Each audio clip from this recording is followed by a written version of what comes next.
it's Bonnie Rigsby, the Eternal Gypsy and owner of Let Your Soul Breathe. Sorry the lighting is a little dark, but you know, I really wanted you to see that beautiful view behind me more than seeing me. So I just wanted to introduce this week's video vlog.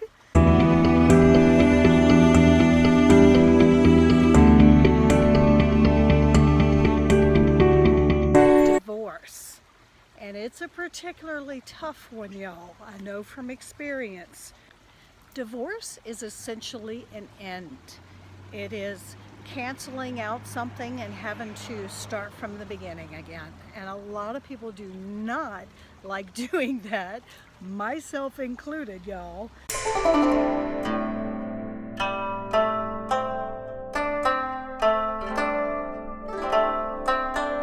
Y'all will hear a little bit of background noise because I am on a road here and there's going to be a bit of traffic. But again, this spot is just so magical for me that I wanted to be out here to talk about this subject a little bit. So divorce comes with its share of stress, like all of the other life stressors. To me, and the things that I've gone through in life, this is one of the toughest out there, y'all, because it has all the factors of things that stress us out. In particular, divorce comes with a massive lifestyle change.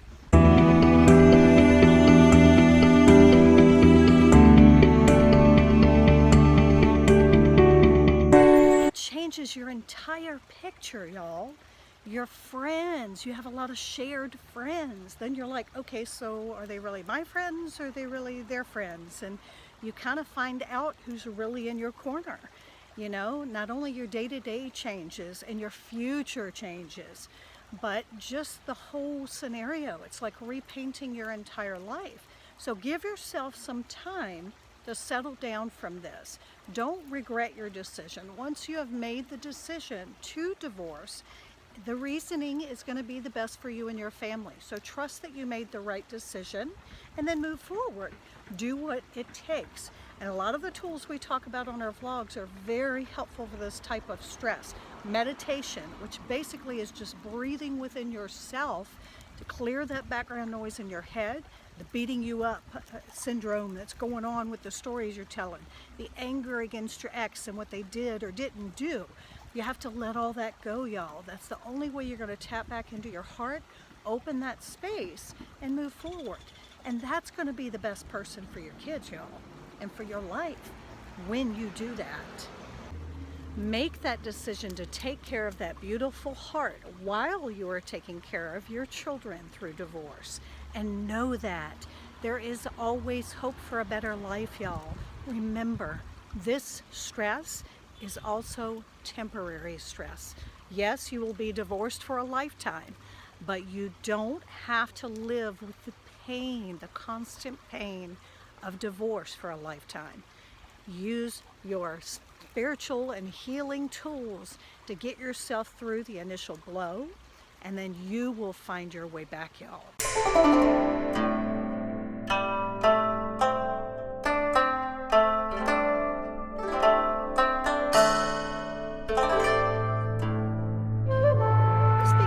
Divorced doesn't mean that you can just let all your responsibilities go.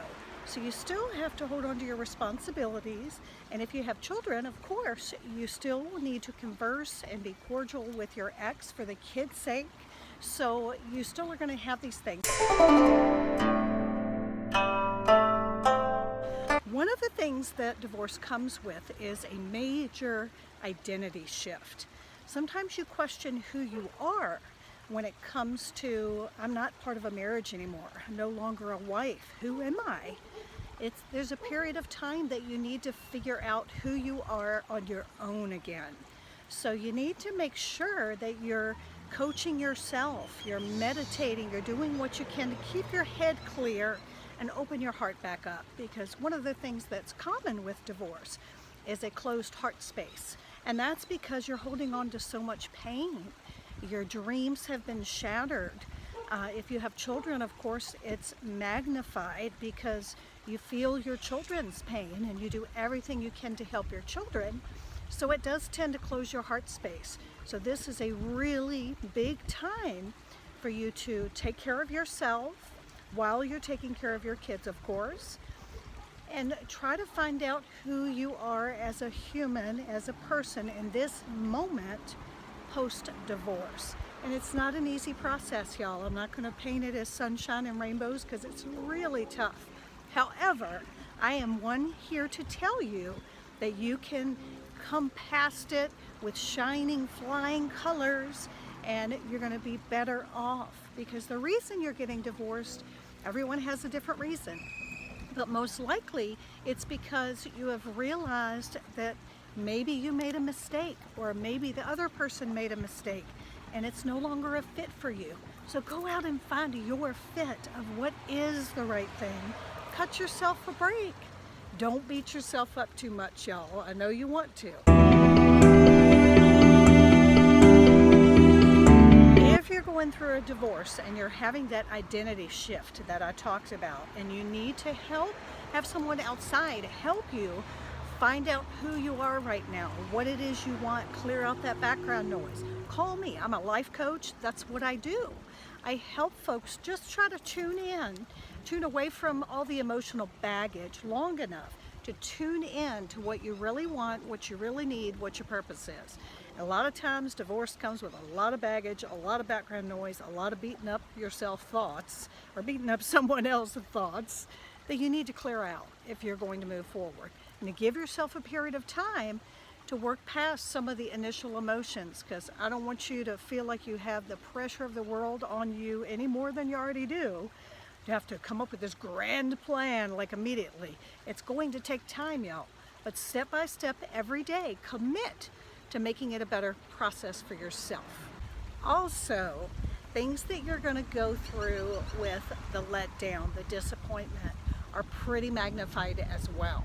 So I know when I went through my divorce, even though I felt like, there's always two sides to every story, of course, but I felt like there wasn't anything I could think of that I had done wrong to cause the situation. And sometimes other folks' actions will come down on you and you just have to deal with it. It's the way it is.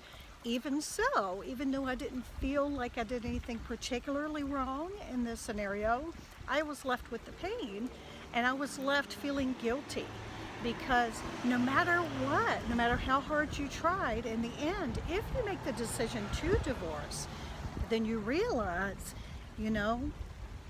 I let my marriage fail, really, in layman terms, that's how it feels. It feels like a failure. It feels like you could have done more, even if you couldn't have.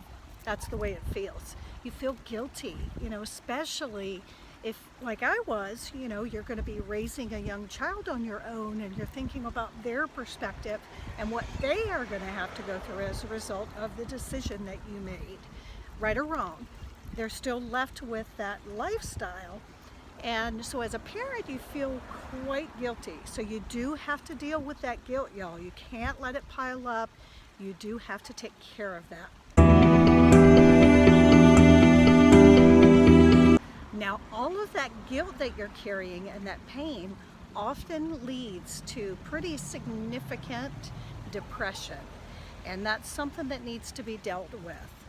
Do not be afraid to go to the doctor and talk to them about what you are feeling and what you're going through. There are professionals out there for a reason to help you through those situations. Now, it's not going to be a perfect fit in every case, but give yourself the chance to talk to someone professionally and see if they can help. Now, in my case, that route didn't work well for me. Just because the particular time and place of where I was and where I went, the doctors wanted to put me on medication, and I made a choice to not do that at that time because I wanted to be as clear-headed as possible to give my son the best possible experience, because I knew at that time I needed to now be mom and dad to my son. And I didn't want anything to get in the way of that. So I just made a conscious commitment to take care of that on my own. Not saying that that's the best choice in the world, but it worked beautifully for me because I found other ways to dive in and help myself.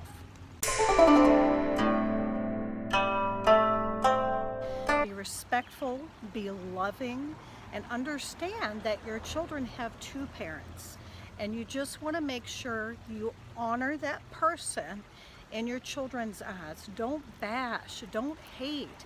You know, you have to let that stuff go, y'all. It seeds, it hurts you, it hurts our children, it hurts our world. We have to find a way to let go.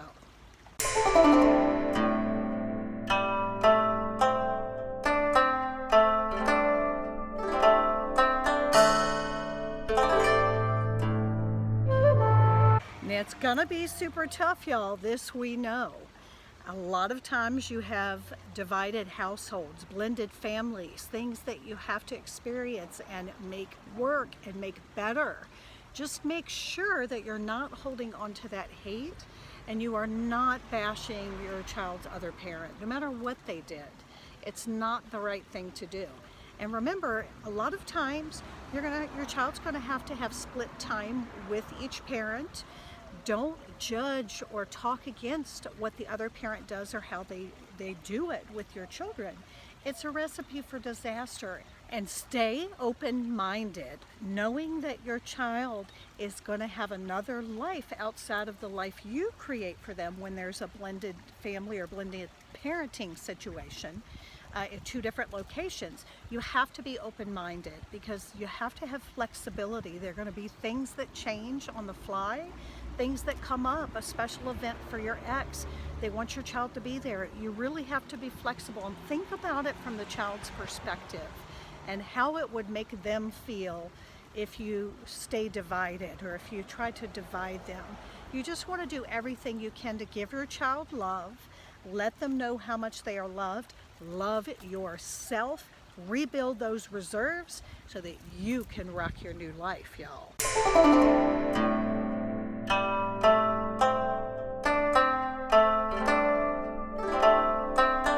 One of the things I swear by, y'all, is journaling.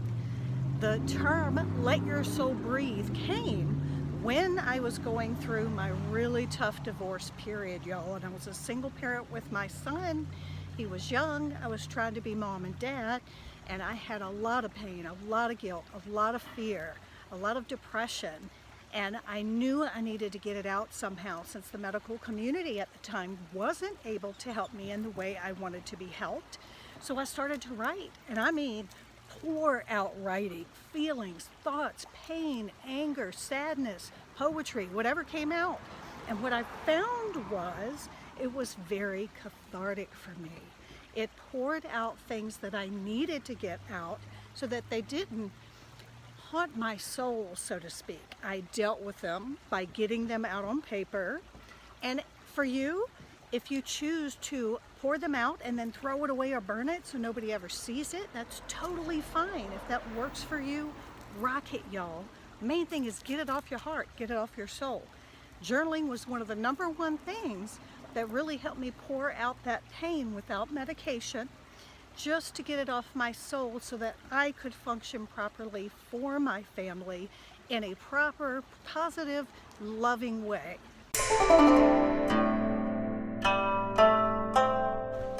Don't hold hate and blame in your heart. Deal with it, meditate, take good care of yourself, use your spiritual tools, and then let it go. Let it fly like this wind out here today, y'all. Just let it go. You will be so thankful that you did. And I'm here to tell y'all, there is life after divorce. And it's funny because my husband and I are both previously divorced from our first marriages. And we are just as happy as we can be in our second marriages, both of us. So there is hope after that. You know, yes, you may have made a decision that maybe you regret later, marrying the wrong person, or you're too young, or whatever the case may be. But hey, we all make mistakes. That's how we learn. That's how we grow. Don't spend the rest of your life beating yourself up for it. Work on finding your peace again. Opening your heart, protecting our children from the harm of divorce and talking against the other parent, and move on. Be excited about rebuilding your life in the way that you want it and make a better choice this time, because we hope this never has to happen again.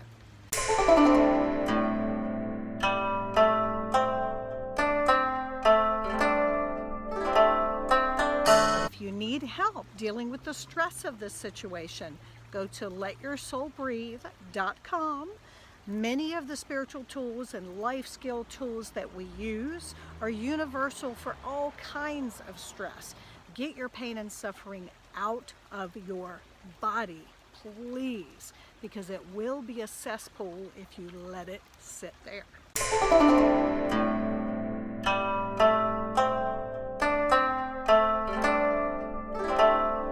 I wanted to give a shout out this week. My dear friend Colin Messick was actually taken back to heaven on May the 5th, on Cinco de Mayo. So the day that this video launches is Colin's Heaven Day, I call it. So I just wanted to again send prayers and love to the Messick family. I adore Colin, always will, and I feel him around all the time. But I just wanted to give him and his family a shout out.